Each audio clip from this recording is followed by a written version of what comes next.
आखा दाना जानते हो? पूरा, खंडित चावल नहीं। कितना चावल? एक दाना चावल का शंकर भगवान के शिवलिंग पर समर्पित करिए। एक बेलपत्र जिसका डंडी का मुख अपनी ओर हो, जहां से चावल चढ़ाया है, उस चावल के ऊपर अपनी कामना कर कर रख दीजिए और चंद्रमौली भगवान का स्मरण करिए। कौन से भगवान? शंकर भगवान का सर्वश्रेष्ठ सुंदर नाम है चंद्रमौली। चंद्रमौली भगवान का स्मरण करिए, अपनी कामना कर कर बेलपत्र समर्पित कर कर शिव जी पर एक लोटा पानी, एक जल पात्र समर्पित करो, कलश से जल चढ़ा दीजिए, नैनों में वो जल लगाकर अपनी कामना कर कर वापिस घर को आइए। अगली शरद पूर्णिमा आएगी, जो कामना करी है मेरा चंद्रमौली भोलेनाथ उसे पूर्ण कर ही देगा। शिव उपासना के लिए जितनी 12 महीने में पूर्णिमा पड़ती है, एक एक पूर्णिमा का व्याख्यान वर्णन करेंगे। आज तो कथा का महत्तम दिवस है, पहला दिवस है, तो हम उसको महत्व समझें कि पूर्णिमा का महत्व क्या है। हम उसका महत्व समझें कि शंकर और चंद्र का रिश्ता क्या है, संबंध क्या है।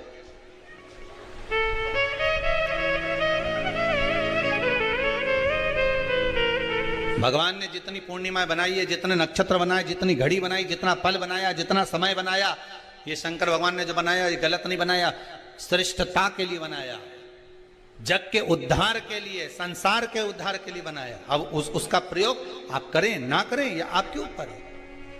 आप उसका प्रयोग कर रहे हैं ना कर रहे हैं ये आपके ऊपर। पर लास्ट वाला है, शिव महापुराण के माध्यम से शास्त्र कह रहा है कि आप 32 पूर्णिमा के व्रत प्रारंभ कर दो। उसमें करना क्या है आपको? केवल जिस दिन व्रत रहे, रात्रि के समय पर कोई भी मीठा, कुछ भी सामग्री आप चंद्र की रोशनी में, चंद्र को अर्घ देने के बाद, पूजन करने के बाद उसको रखो, और वही सामग्री जो नशा कर रहा है उसको पूर्णिमा के दूसरे दिन उसको खिलाओ। आप धीरे धीरे खिलाना चालू करेंगे, जिस नशे में वो डूबा हुआ उस नशे से वो छूटना प्रारंभ हो जाएगा। 2 पूर्णिमा व्रत करके तो देखो, तीसरे में तुम्हें जरूरत ही नहीं पड़ेगी। धीरे धीरे आप रुक, वो छूटना प्रारंभ हो जाएगा। स्वयं भगवान कह रहे हैं, यशोदा मैया ने कन्हैया को रोक लिया कुरुक्षेत्र के उस मैदान में।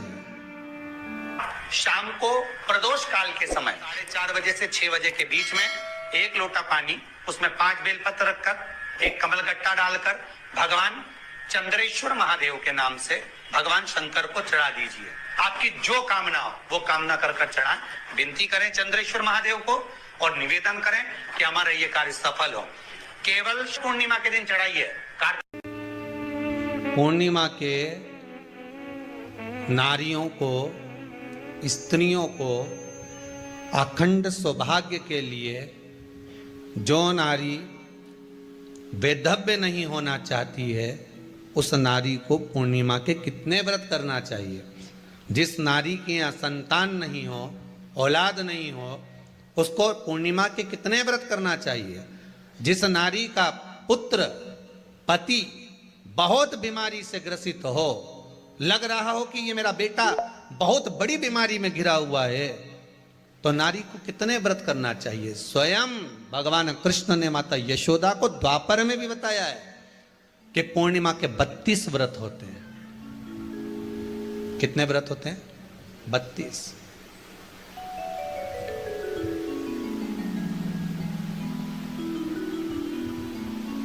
स्वयं भगवान कृष्ण यशोदा रानी को, माता यशोदा जी को भी बता रहे हैं 32 व्रत। अब आपको किसी ने बता दिया होगा कि 8 कर लो, 7 कर लो, 6 कर लो, 12 कर लो, इसलिए आपने बोला कि 12 कर लीजिए, 32 कर लीजिए। अरे यहाँ तो द्वापर की कथा भी कहती है। यशोदा जी ने एक बार भगवान कृष्ण को रोक कर कह दिया, ए कन्हैया रुको। कन्हैया बोले, बोलो माँ क्या बात है। कन्हैया जरा रुकिए, इधर आओ जरा। भगवान कृष्ण आए। हाँ माँ बोलिए। किस जगह का प्रसंग है ये? जिस समय पर राधा रानी कुरुक्षेत्र में नंद बाबा और यशोदा जी को लेकर कुरुक्षेत्र के कुंड में ब्रह्म सरोवर में स्नान कराने के लिए लेकर जाती है ग्रहण का समय पर।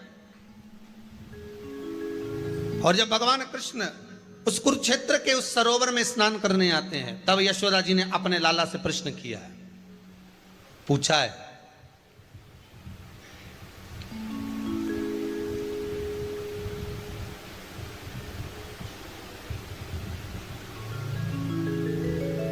कि नारी वेधव्य होकर ना मरे।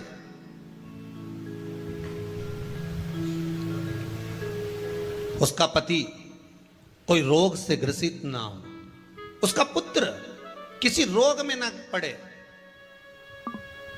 अरे भाई कितना सुंदर संवाद लिखा है। अगर किसी माता का पुत्र मान लो किसी नशे में डूबा हुआ है, कोई नशा कर रहा है और गलत नशा है, आपको लग रहा है कि ये नशे में डूबा हुआ है, आपको लग रहा है कि ये गलत जगह पर डूब गया है, आपको लग रहा है कि मदिरापान में, मांसाहार में या अधिक गांजा आदि जो भी नशे होते हैं, जितने भी नशे, उसमें डूब चुका है। और माँ उसको समझा रही है, तू नशे में मत डूब, तू इस काम को मत कर। माँ उसको समझा कर हार गई। तो मेरा माताओं से निवेदन है, आप उसको समझाना बंद कर दो, एक काम करना प्रारंभ कर दीजिए। हमें जो शिव महापुराण के माध्यम से शास्त्र कह रहा है कि आप 32 पूर्णिमा के व्रत प्रारंभ कर दो। उसमें करना क्या है आपको, केवल जिस दिन व्रत रहे रात्रि के समय पर कोई भी मीठा कुछ भी सामग्री आप चंद्र की रोशनी में, चंद्र को अर्घ देने के बाद, पूजन करने के बाद उसको रखो, और वही सामग्री जो नशा कर रहा है उसको पूर्णिमा के दूसरे दिन उसको खिलाओ।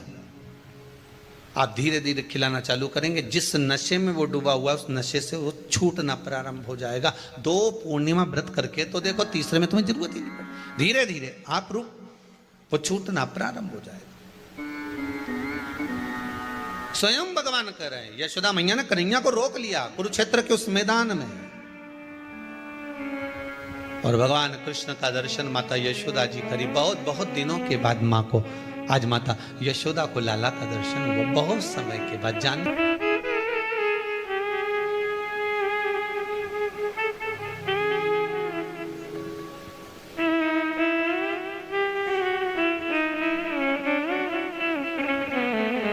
आज नयन में सुन रहे हैं, फेसबुक यूट्यूब पर जितने कथा सुन रहे हैं और कुबेरेश्वर धाम में जितने कथा सुन रहे हैं, आप में से कितने लोग हैं जो पूर्णिमा का व्रत करते हैं?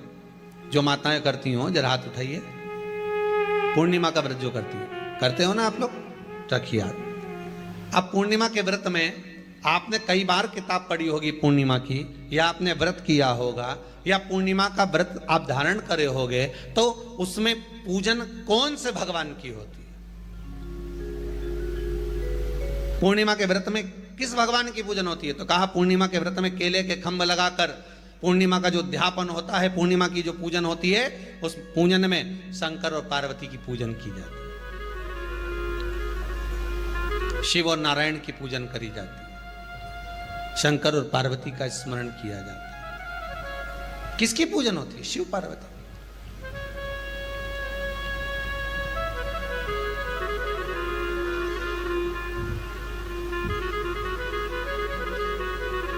क्यों शंकर और पार्वती का पूजन क्यों करा जाता है पूर्णिमा के व्रत में? क्योंकि शिव और माता पार्वती ही केवल एक ऐसे हैं जिन्होंने अपूर्ण लक्ष्मी को भी पूर्ण बना दिया था। किसको पूर्ण बनाया है? लक्ष्मी।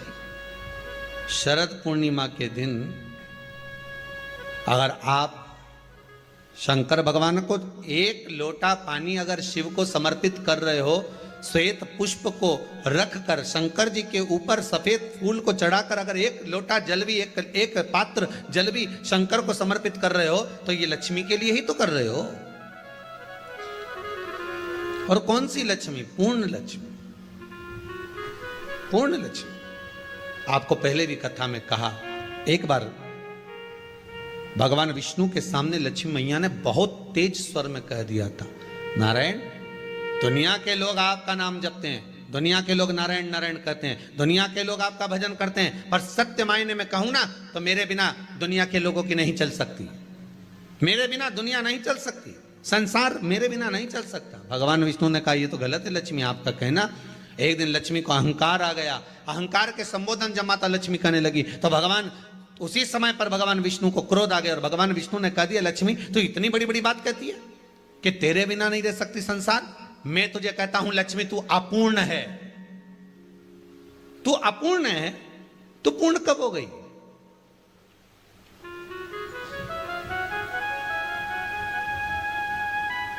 तेरी पूर्णता कहां हो गई? लक्ष्मी की आंख से आंसू बहने लगे। आज आपने मुझे अपूर्ण कहा है, आपको मालूम है आप मुझे अपूर्ण कह रहे हो? आपको यह ज्ञात हो रहा है आप मुझे अपूर्ण कह रहे हो? भगवान कहते हैं हाँ लक्ष्मी मैंने तुझे अपूर्ण कहा है। अपूर्णता का मतलब आप जानते हो ना? भगवान कहते हैं लक्ष्मी मैं सब जानता हूं। लक्ष्मी रोती हुई माता सरस्वती के पास पहुंच गई। सरस्वती ने पूछा क्या बात है लक्ष्मी, क्यों रो रही हो? लक्ष्मी जी ने कहा क्या बताऊं सखी, मेरे पति ने आज मुझे अपूर्ण कह दिया है। तो क्यों रो रही है तू? अपूर्ण अगर कह दिया, पति ने ही तो कहा है ना, तो क्यों रोना? चल मेरे साथ में। और सरस्वती मैया माता लक्ष्मी को लेकर सीधे पहुंच गई माता पार्वती के यहां। माता पार्वती के यहां जब पहुंची है, माता पार्वती ने लक्ष्मी जी को देखा और सरस्वती को देखा तो पूछा कि बात क्या है, क्या हो गया ऐसा, क्या हुआ, क्या है ऐसा जो तुम दोनों आज मेरे पास में आई? क्या हुआ? पार्वती जी कुछ बोलती, शिव जी का ध्यान माता सरस्वती की ओर और लक्ष्मी की ओर गया और भगवान शंकर जान गए कि आज भगवान नारायण ने लक्ष्मी जी को अपूर्ण कहा है। अब देखें माता पार्वती क्या कर सकती है, इसको पूर्ण बनाने के लिए करेगी क्या? क्या हुआ? माता सरस्वती जी बोली लक्ष्मी को अपूर्ण कह दिया। अपूर्ण कह दिया? हाँ, तो क्या सोचना उसके लिए, इसको मैं अभी पूर्ण बना देती हूं। माता जगत जननी पार्वती ने गोदी में विराजमान गणेश जी को उठाया और उठाकर लक्ष्मी जी की गोद में दे दिया। ले लक्ष्मी, आज से तू पूर्ण हो गई। लक्ष्मी आज से तू पूर्ण है। गोदी में जब तक संतान नहीं है तो नारी को लोग अपूर्ण समझते हैं, पर माता पार्वती जी ने संपूर्ण ब्रह्मांड में एक सिद्धता प्रदान कर दी कि अपने गोदी के लाल को, अपने गोदी के पुत्र को माता ने लक्ष्मी की गोद में देकर लक्ष्मी को पूर्ण बना दिया। वो दिन कौन सा था? यही शरद पूर्णिमा का दिन था। कौन सा दिन? आवाज पकड़ लो। यही शरद पूर्णिमा का दिन था।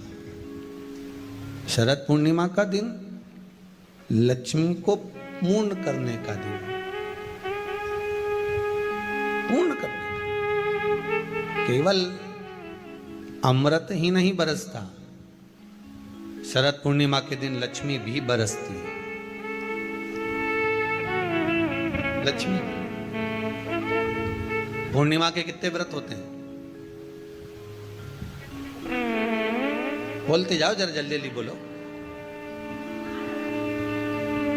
पूर्णिमा के नारियों को, स्त्रियों को अखंड सौभाग्य के लिए, जो नारी वेधव्य नहीं होना चाहती है उस नारी को पूर्णिमा के कितने व्रत करना चाहिए?